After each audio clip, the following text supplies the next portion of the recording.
Орхон ынандыңарга мен ынанган жокмун, чын айтайын. Силер эле кандай ишенип атасыңар билбейм ага. Анткени бул түрк мугалимдер абдан аферист экен. Эсиңердеби? Мындан 5 жыл мурда Турцияда бул мүчө болуп жүргөн фето организациясы террорист деп таанылып, ишке ашпалган мамлекеттик төңкөрүшү кулап, миңдеген мүчөлөр камалып Турцияда, куугунтук алынып, анан бул бизде жүргөн бул Фетхуллах Гүлендин бул оңголу Орхон Ынанды калып калган. Анан бул аферисттенип, с подачи афериста Атамбаева тоже өзүнүн сабат уюмун Сапат деп которуп алган. Ал эми сабаттын арабчасы илим билим берүү, караңгылыкты жоюу, түркчөсү Сабат, кыргызчасы да Сабат. Ал эми Сапат деп биз качество деп түшүнөбүз. Качество товаров, качество услуг деп. Демек эмне Атамбаев менен Орхон Ынанды менен кыргыз элин Түркияга келе сойлойбу. Ушул сөздүн эки сөздүн майысын билбей алган.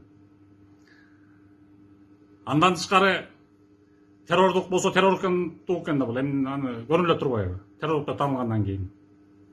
Мисалы ошол эле аферист Атамбаев өз конституциясына жазып алган. Сөз эркиндиги демократиянын приоритети деп. Мисалы мен деле ошол сөз эркиндиги экен деп Курандан цитата келтирем деп интернетке кээ бир жерлерге лайк басып койгонум үчүн эле 5 жылга камалып кеткен. Терроризмди актоо деп.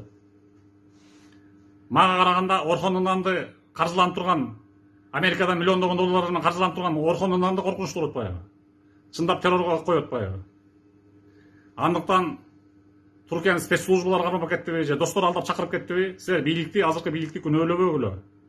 Эмнеге дегенде ошол аферист Атамбаев бузган эл аралык мамилени Түркия менен биздин президент бар оңдоп келди. Бизге Түркиянын байрактары керек. Ошол байрактар деген биздин тышкы душмандын башына ойноп жарылып туруу керек. Армениянын башына Азербайжан жардырып турган сыяктуу. Былтыркы согушун билесиңер, ошо Түркия жардам берип жеңип кетти Азербайжан. А биздин тышкы душман ким экенин жакшы билесиңер, баарын айтпасам деле.